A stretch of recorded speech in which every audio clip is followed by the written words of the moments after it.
அன்பு நண்பர்களுக்கு வணக்கம். இன்னைக்கு நம்ம சேக்கி புக் மார்க்ல தத்துவம் சார்ந்த அ ஒரு விஷயத்த பத்தி பேசலான்னு தோணுச்சு எனக்கு. எப்படின்னா, அ இந்த ஃபிலாசபி இது மேல எனக்கு கொஞ்சம் ஆர்வம் இருக்கு. ஆனா, அத எப்படி அணுகணும்? அது எப்படி எங்கேருந்து ஸ்டார்ட் பண்ணணும்? அ எத படிக்கலாம்? அப்படிங்கிற ஒரு கேள்விகள் நெறையா இருந்தது. ம். அத தேடி பயணப்படும்போது, அ எனக்கு சில சோர்ஸ் கிடைச்சது. அது மூலமா எனக்கு நெறைய அறிமுகமாச்சு. அ இப்ப தான் நான் அத துவங்குறேன். கொஞ்சம் கொஞ்சமா அதுக்குள்ள என்ன இருக்கு? எப்படி படிக்கலாம்? அ ஜஸ்ட் ரொம்ப ஆழமா போகணும்னு அவசியம் இல்ல. என்ன பொறுத்தளவு அத வந்து அத ஃபுல்லா நான் படிக்கணும், எல்லாமே தெரிஞ்சுக்கணுங்கிறத விட, ம் கிடைக்கிற டைம்ல அத படிச்சு, அத ரியல் டைம்ல எப்படி இம்ப்ளிமெண்ட் பண்ணலாங்கிற ஒரு அ ஆர்வம் இருக்கு. அப்படி பண்ணும்போது, இதோட இதோட தொடக்கம் எங்க இருந்தது? எங்க இதோட ஆர்வம் வந்தது? அப்படிங்கிறத யோசிக்கும்போது, அம் சின்ன வயசுலேருந்தே ஒரு ஆன்மீகம் சார்ந்த ஒரு பற்று இருந்தது. அ இப்பயும் இருக்கு. அ அதனோட பயணப்படும் பொழுது, அ அப்போ வந்து ஒவ்வொரு ஒவ்வொரு ஒரு சில வருடங்களுக்கு ஒவ்வொரு முறை எனக்கு அதோட மாற்றங்கள் தெரிஞ்சுட்டே வந்தது. சின்ன வயசுல வந்து அந்த வழிபாட்டு முறைகளும், அதிலருந்து இப்ப ரியல் லைஃப்லேருந்து கொஞ்சம் வேற மாரி வருதுல்ல. ஆன்மீகம் இப்ப வந்து பயணம் செய்து இன்னொரு ஒரு கோவில் அந்த மாரிலாம் போகும்போது, அ 2, 3 நாள் பயணம் செஞ்சு கோவில் அந்த மாரி மலை பயணங்கள் இது மாரி போயி, கடவுள தரிசனம் பண்ணிட்டு வர்றதுங்கிறது ஒரு அனுபவமா இருந்தது. அந்த அனுபவத்த தான் புடிச்சிருந்தது. அதோட அனுபவம், அ அந்த வழிபாட்டு முறைக்கு பின்னாடி இருக்கிற இசை, அ இ இசை அதோட வழிபாட்டு முறைகள், அ இது எல்லாமே ஒரு வித்தியாசமா இருந்தது. அது கொஞ்சம் பிடிச்சிருந்தது. அதுக்கப்புறம் ஒரு ஸ்டேஜில பார்த்தீங்கன்னா, அந்த ஆன்மீக தேடல்ங்கிறது வந்து அ ஒரு அமானுஷ்யமான அனுபவங்களையும் தேடி அ ஆர்வமா இருந்தது எனக்கு. எப்படின்னா, ஒரு பெரிய மலைப்பயணம் போம்போது, அ அந்த மலைப்பயணத்தில வழி தெரியாம போயிடுறதும், அதுக்கப்புறம் யாரோ ஒருத்தவங்க வந்து அ வழிகள் காட்டி கூட்டு போறது, இந்த மாரி கதைகள் நெறையா எனக்கு தெரிஞ்சவங்களும் சொல்லியிருக்காங்க. சில அனுபவங்களும் இருக்கு. ஆனா அது வந்து அம் நம்ம எடுத்துக்கலாம். அது வந்து நீ கடவுள் செயல்னு எடுத்துக்கலாம். இல்ல எதர்ச்சியா நடந்ததுன்னு எடுத்துக்கலாம். அது அந்த டைம் பொறுத்து. ஸோ அந்த ஸ்டேஜில ஒரு அமானுஷ்யமான அ ஒரு விஷயம் நடக்கணும், நடக்கும். அது மாரி அது மேல ஒரு ஆர்வம் இருந்தது. அப்படியே போக போக பார்த்தீங்கன்னா, அம் கடவுள்ங்கிறது ஒரு ஒரு சின்ன ஒரு புரிதல் எனக்கு வந்து தோணுது. எப்படின்னா, அம் நம்மளோட மனது மனதில நெறைய ஆசிலேஷன் வருது. அலைபாயுது. அந்த அலைய வந்து கட்டுப்படுத்த முடியாதம்போது, ஒரு ஒரு நம்பிக்கைங்கிற ஒரு ஒரு இது தேவைப்படுது. ஆம், எப்படின்னா, நம்மளுக்கு வந்து ஒரு அம் இப்படி இருக்கணும், இந்த மாரி கரெக்ட்டா இருக்கணும், நான் இருந்துருவேன் அப்படிங்கிறத வந்து செல்ஃபா நமக்குள்ளே இருந்துட்டோம்னா ஓகே. இல்ல எனக்கு அதுக்கு ஒரு டூல் வேணும். நான் இத இத கைப்பற்றிக்கிறேன். இந்த நம்பிக்கைய வந்து நான் வச்சுக்கிட்டு, அதன் மூலமா நான் பயணப்படுறேன். அப்படிங்கிற மாரி இருந்தா அது நம்பிக்கை. இப்படிங்கிற ஒரு புரிதல் வந்தது எனக்கு. ஸோ அப்படி வரும்பொழுது, அ அது சம்பந்தமா சில ஆன்மீக புத்தகங்கள் இது மாரி படிக்கும் பொழுது, அதோட புராண கதைகள் அந்த மாரி இருந்தது. எனக்கு அதில ஒரு ஸ்டேஜில அந்த புராண கதைகள்லாம் ஆர்வம் இல்லாம போயிருச்சு. ஓகே.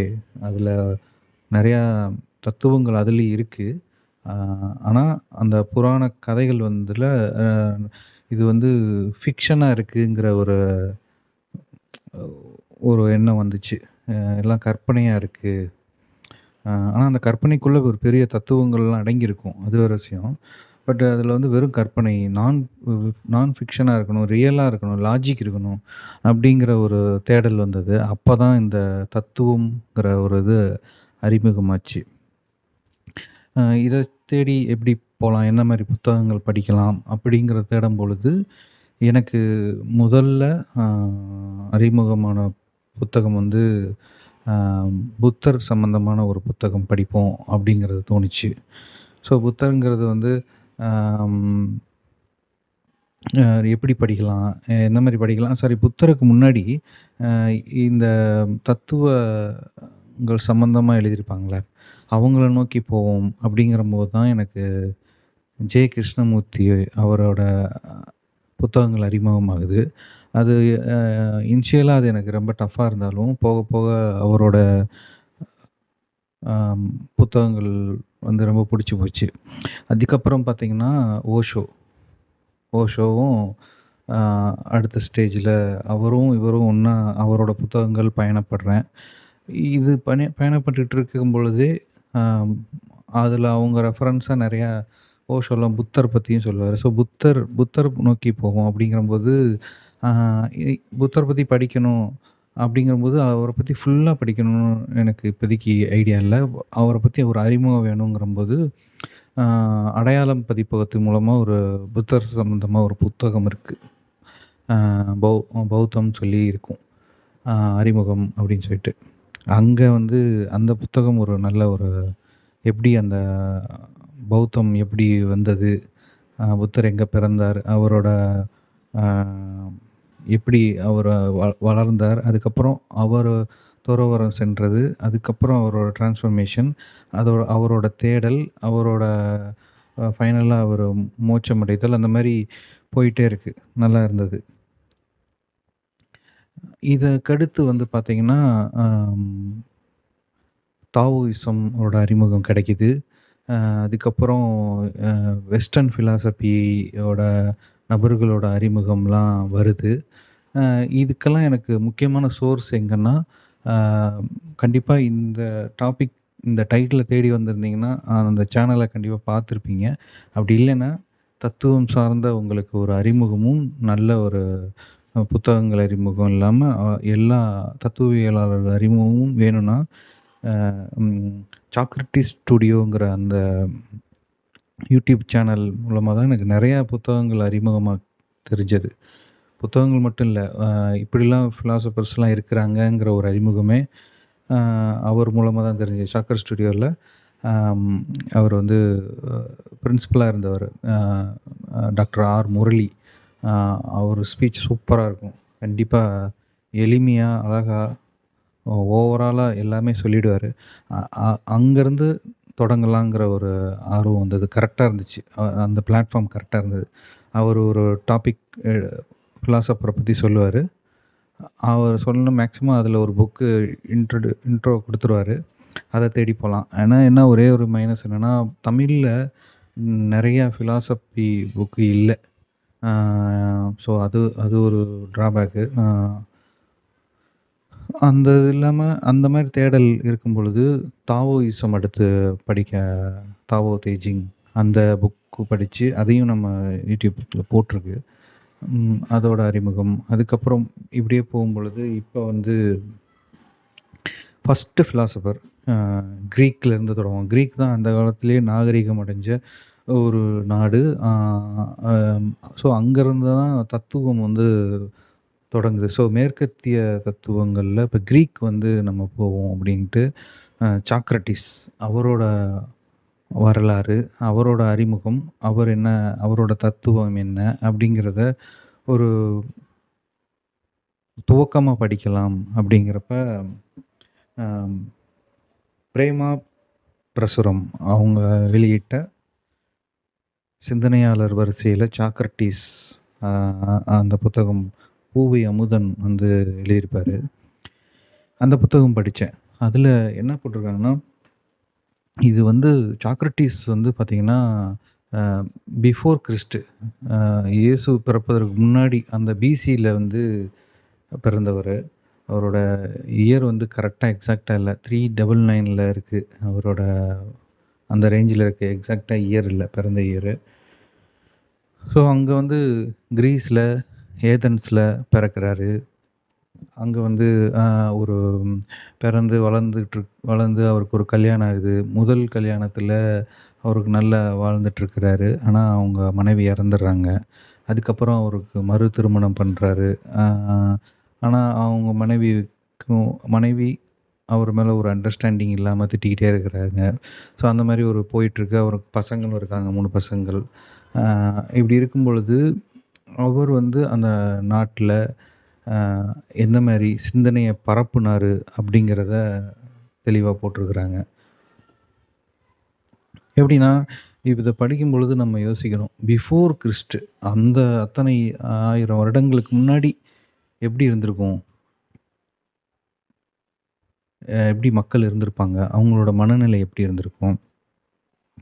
அந்த டைம் வந்து இவரோட ஸ்பீச் எப்படி இருக்குன்னு பார்த்தா, அதிசயமா தான் இருக்கு. எப்படின்னா, அம் "சிந்தியுங்கள்" அப்படிங்கிறது தான் அவரோட முக்கியமான கோட்டு. அ "உங்கள நீங்க அறிஞ்சுக்கங்க. எது எல்லாத்துக்கும் கேள்வி கேளுங்க. ஏன், எப்படி, எதற்குங்கிற கேள்வி கேளுங்க." அப்படிங்கிறதுலருந்து தான் ஆரம்பிக்கிறாரு. அங்க வந்து அங்க இருக்கிற அரசியல்வாதிகள் என்னன்னா, அவங்க அறிவாளிகளாவே இல்ல மேக்ஸிமம். ஆனா அறிவாளிகள் மாரி வெளிய காமிச்சிட்டுருக்கிறாங்க. அத மக்கள் பார்த்து ஏமாந்துட்டுருக்கிறாங்க. அப்படி இருக்கும் பொழுது, அடுத்த கட்டமா யார ஃபாலோ பண்ணணும் அப்படிங்கிறத தேடும் பொழுது, அங்க வந்து ஒரு டெல்பிங்கிற ஒரு அ கடவுள வந்து வழிபட்டுக்கிட்டு இருக்காங்க மக்கள்.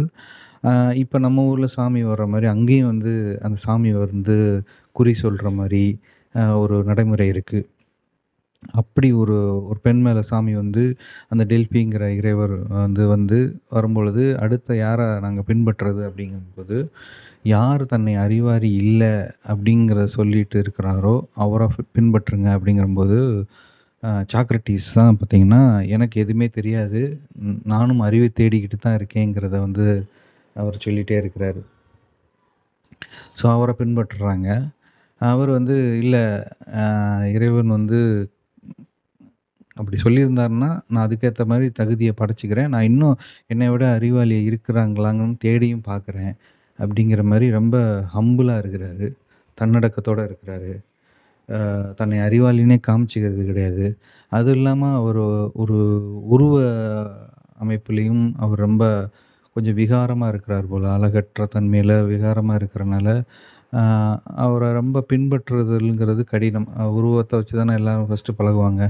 ஆனா, அதையும் தாண்டி அவரோட சிந்தனைய ஃபாலோ பண்ணியிருக்காங்கன்னா, அவரு எந்த மாரி சிந்தனைய வந்து பரப்பியிருக்கிறாருங்கிறது தான் முக்கியம். அவரு அடிக்கடி என்ன சொல்றாருன்னா, அம் அ எல்லாரும் இந்த உலகத்த பத்தி தெரிஞ்சுக்கிறதுக்கு முன்னாடி, தான் யார்? தன்ன பத்தி நீங்க தெரிஞ்சுக்கங்க அப்படிங்கிறத வந்து சொல்றாரு. அவங்கவங்கள உங்கள பத்தி தெரிஞ்சுக்கங்க. அதுக்கப்புறம் உலகத்த பத்தி தெரிஞ்சுக்கங்க. யார் எத சொன்னாலும் நம்பாதீங்க. அதுக்கு நீங்க கேள்வி கேளுங்க. அவரோட சிந்தனையிலே எப்படி எப்படி பரப்பியிருக்காருன்னா, மக்கள் முன்னாடி நின்னு அவர் வந்து பேசுவாரு. பேசும்போது நெறைய கேள்வி கேட்பாரு. அந்த கேள்வி கேட்கும்போது பதில் சொல்றது வந்து அடுத்தடுத்த கேள்வி கேட்பாரு. ஏன்? எதற்கு? எப்படி? அப்படிங்கிற மாரி கேள்வி கேட்டு, அதன் மூலமா அவர் வந்து ஒரு டீச் பண்ணியிருக்காரு. ஸோ இப்படி இந்த மாரி அ அவர் வந்து மக்களிடையே சிந்தனைய பரப்பும் பொழுது, அங்க இருக்கிற நாட்ல இருக்கிறவங்களுக்குலாம் பயம் வந்துருச்சு. அந்த பதவியில இருக்கிறவங்களுக்குலாம். இவனுக்கு இந்த மாரி பரப்பிட்டு இருக்கிறாரே, இது மூலமா நம்மளோட பதவி போயிடும். மக்கள் வந்து அறியாமையிலிருந்து வெளிய வந்துட்டாங்கன்னா, சிந்திக்க ஆரம்பிச்சுட்டாங்கன்னா, நம்ம மேல நம்மளோட பதவியெல்லாம் போயிடும். அதனால இவர வந்து வளர விடக்கூடாதுங்கிற மாரி பிளான் பண்ணி, இவர் வந்து ஒரு கடவுள் நம்பிக்கைய அளிக்கிறாரு இளைஞர்கள்கிட்ட. ஏன்னா, இளைஞர்கள் ரொம்ப ஃபாலோ பண்ண ஆரம்பிச்சுட்டாங்க இவர. இளைஞர்கள்கிட்ட கடவுள் நம்பி அளிக்கிறாரு, நாத்திகத்த பரப்புறாரு அப்படின்னு சொல்லியிருக்காங்க. ஆக்சுவலா சொல்லப்போனா அவர் நாத்திகரே கிடையாது. அவர் வந்து அவரும் இறை நம்பிக்கை இருக்கு. ஆனா, பகுத்தறிவு தன்மையோட ஒரு இறை நம்பிக்கையோட இருக்கிறாரு. அம் வெறும் பக்தி மட்டும் இல்லாம, அதனால பக்திய மட்டும் வச்சுக்கிட்டு எல்லாத்தையும் நம்பாம, அ இறைவன் மேல நம்பிக்கை இருக்கு. ஆனாலும் பகுத்தறிவோட அவர் வாழ்ந்திருக்கிறாரு. அ அதனால குற்றம் சாட்டி அவர கைது செய்றாங்க. கைது செஞ்சு வச்சுர்றாங்க. ஆனா, அதுக்கு முன்னாடி அவரு இந்த நாட்டுக்காண்டி 2 முறை போரெல்லாம் புரிஞ்சிருக்கிறாரு. நாட்டுப்பற்று அதிகம் உடையவர். கடைசி வரையும் அவர் அந்த சட்டதிட்டத்துக்குலாம் அவரு அடிபணிஞ்சு தான் போயிருக்கிறாரு. ஆம் கைது பண்ணிட்டாங்க. அ கைது பண்ணிட்டு அவருக்கு வந்து ஒரு 500 பேத்துக்கு முன்னாடி வச்சு, கோர்ட் மாரி வச்சு, ஓட் மாரி பண்ணியிருக்கிறாங்க. அ யார் இவருக்கு தண்டனை குடுக்கலாமா, வேணாமாங்கிற மாரி. அதில ஆல்மோஸ்ட் 50% வேணான்னு சொல்லியிருக்காங்க. ஒரு 60 ஓட்டு டிஃபரன்ஸ்ல அவருக்கு வந்து தண்டனை நிறைவேற்றணுங்கிற முடிவுக்கு வந்துர்றாங்க. ஸோ, அப்போ வந்து அவர ஜெயில்ல அடைச்சிடுறாங்க. ஸோ, இந்த டைம்ல தான் அவரோட நண்பர் கிரிட்டியாஸ் போய் சந்திச்சு, "நீ தப்பிச்சு போயிடு. நெறைய ஆப்ஷன் இருக்கு. எல்லாம் ரெடி பண்றோம். நீ தப்பிச்சு போயிருங்கிறம்போது" அவரு கடைசி வரிய முடியாதுங்கிறாரு. எப்படின்னா, எனக்கு என்ன வயசாயிருச்சு. அ நான் எதுக்கு மரணத்த பார்த்து பயப்படணும்? ஃபர்ஸ்ட்டு நீங்க மரணத்த பார்த்து பயப்படாதீங்க அப்படிங்கிறாரு 1. 2வது சட்டத்த மதிக்கணுங்கிறதையும் சொல்றாரு. இந்த நான் மக்கள்ட்ட போய் நீங்க சிந்திக்க சொல்லுங்க. நெறைய கேள்விகள் கேட்டு அவங்கள சிந்திக்க வைங்கங்கிறது தான் அவரோட வேண்டுகோளா இருந்தது. அவரு குடும்பத்த கூட அவர் வந்து பார்த்துக்க விரும்பல. இறக்கும் தருவாயில். அவரோட மாணவர் தான் பிளேட்டோ. பிளேட்டோ தான் இவரு எல்லாமே பேசிட்டு போயிட்டாரு. பிளேட்டோ தான் அவரோட சிந்தனை எல்லாத்தையும் எழுத்து வடிவமா கொண்டு வந்திருக்கிறாரு. ஸோ, அத வந்து இன்னொரு அம் எபிசோட்ல நம்ம வந்து கண்டிப்பா பிளேட்டோவ பார்ப்போம். ஸோ, சாக்ரடீஸ் இப்படி இருக்கும் பொழுது, அ அவருக்கு அப்போ வந்து மரண தண்டனைங்கிறது வந்து விஷம் கொடுத்து கொல்றது தான். அத வந்து இம்ப்ளிமெண்ட் பண்றாங்க. அவர் வந்து கொஞ்சம் கூட மரண பயம்ங்கிறதே கொஞ்சம் கூட இல்லாம, விரைவா வாங்கி குடிச்சிட்டு, என்ன பண்ணணுங்கிறத தெளிவா கேட்டு, மனப்பதட்டம் இல்லாம இறந்து போயிடுறாரு. அம் இவரோட சிந்தனைகள் வந்து அ எல்லாமே எல்லாத்தையும் நம்பாதீங்க. எல்லாத்துக்கும் கேள்வி கேளுங்க. இத தான் திரும்ப திரும்ப நெறைய விதமா அவர் வந்து சொல்றாரு. அவரோட கருத்துக்கள் நெறைய இருக்கு உள்ள. அம் எப்பயுமே அவர் வந்து தன்னை வந்து அறிவாளின்னு சொல்லிக்கிறது கிடையாது. தன்னை வந்து அவர் ஏழ்மையில தான் இருந்தாரு. செல்வந்தர் மாரியும் காட்டிக்கிறது கிடையாது. ஆ தான் ஒரு அறிவை தேடிக்கிட்டு தான் இருக்கேன். ஆ ஆனா சிம்பிளா சொல்லணும்னா, என்னோட அறியாமையை அறிந்தவன் நான்ங்கிறத வந்து சொல்றாரு. அவங்க அறியாமைய அறிஞ்சிக்கணும் அப்படிங்கிறத சொல்றாரு. ம். ஸோ கடைசியா அவரு சொல்றது, "உன்னையே நீ எண்ணிப்பார்" அப்படிங்கிறது தான் முக்கியமான அவரோட வாக்கு. சிந்தியுங்கள்ங்கிறது இல்லாம, "உன்னையே நீ எண்ணிப்பார்" அப்படிங்கிறாரு. அ இன்னும் இப்பவும் சாக்ரடீஸ பத்தி பேசுறோம். எத்தனை 1000 வருடங்களுக்கு அப்புறமும் இப்பயும் உட்காந்து சாக்ரடீஸ பத்தி பேசிட்டு இருக்கோம்னா, அவரோட அ சிந்தனையும், அவர் குடுத்துட்டு போன அந்த சிந்தனை வந்து பார்த்தீங்கன்னா, இந்த காலகட்டத்துக்கும் நமக்கு தேவைப்படும். இன்னும் வருங்காலத்திலயும் கண்டிப்பா தேவைப்படும். எப்படின்னா, இப்போ எனக்கு ஒரு ஒரு ஆட் வருது. அத பார்த்து ஒரு பொருள் வாங்க போறேன் அப்படின்னா, இல்ல ஏதோ ஒரு அரசியல்வாதிகளோட பேச்ச கேட்டு இப்ப இருக்கிற யூடியூப் இதுலலாம் பார்த்தீங்கன்னா, ஏகப்பட்ட வீடியோஸ் வருது, ஷார்ட்ஸ் வருது. எல்லாத்தையும் பார்த்துட்டே இருக்கிறோம். ஆனா எல்லாத்தையும் நம்ம வந்து நம்பக்கூடிய தருவாயில இந்த மீடியாக்குள்ள நம்ம மாட்டிட்டு இருக்கிறோம். காட்சி ஊடகத்தில இருக்கிறோம். ஸோ இந்த இந்த மாரி சிச்சுவேஷன்ல தான் முக்கியமா நம்ம வந்து சாக்ரடீஸோட எல்லாத்துக்கும் கேள்வி கேட்கணும். நம்மளே மனதுக்குள்ளேயே வந்து கேள்வி கேட்கணும். இது கரெக்ட்டா? அவங்க சொல்றது கரெக்ட்டா? இத நம்ம நம்பலாமா? இத எப்படி நம்ம அணுகணும்? இந்த மாரி பல கேள்விகள் மூலமா கேட்டு, ஒரு பகுத்தறியும் தன்மைக்கு போணும். அப்படிங்கிறது தான் உண்ம. இதில எனக்கு புடிச்ச விஷயம் என்னன்னா, அவர் வந்து பகுத்தறிவாளனா இருங்கன்னு சொல்லிட்டு, அவர் இறை நம்பிக்கை வேணான்னுலாம் சொல்லல. அவருக்கு இறை நம்பிக்கை இருந்திருக்கு. அது வேற ஒரு டிபார்ட்மெண்ட்டா வச்சுக்கிட்டாரு. ஆனா, அதனால மூட நம்பிக்கை உள்ள போல. இறை நம்பிக்கை வேற, மூட நம்பிக்கை வேறங்கிற மாரி அவர் ஸ்ப்ளிட் பண்ணி தான் அவரு அப்ரோச் பண்ணியிருக்கிறாரு. அதுவே எனக்கு ரொம்ப புடிச்சிருந்தது. ஸோ கண்டிப்பா இந்த பிரேமா பிரசுரம் வெளியிட்ட இ சாக்ரடீஸ் புத்தகத்த வாங்கி படிங்க. அ தத்துவத்தோட துவக்கமா வந்து இந்த புத்தகத்த கண்டிப்பா படிக்கலாம். அ அப் இதே மாரி நம்ம இன்னொரு புத்தகத்திலயும் சந்திப்போம். கண்டிப்பா அடுத்த தத்துவ புத்தகமா நம்ம பிளேட்டோல சந்திப்போம். இன்னும் இது மாரி புத்தகங்கள், சாக்ரடீஸ் மத்த தத்துவ புத்தகங்கள் யாராவது உங்களுக்கு தெரிஞ்சிருந்தா கண்டிப்பா கமெண்ட்ஸ்ல போடுங்க. ஏன்னா நானும் அதுவும் தமிழ் புத்தகமா இருந்தா ரொம்ப நல்லாயிருக்கும். தேடிக்கிட்டு இருக்கேன். அந்த மாரி புத்தகங்கள் அ தேடலோட தேடல் பயணத்தில தான் இருக்கிறேன். கண்டிப்பா அத கமெண்ட்ல போடுங்க. இத நீங்க வந்து Spotifyலயும் கேட்கலாம், YouTubeலயும் கேட்கலாம். கண்டிப்பா இன்னொரு வீடியோல சந்திப்போம். நன்றி, வணக்கம் நண்பர்களே!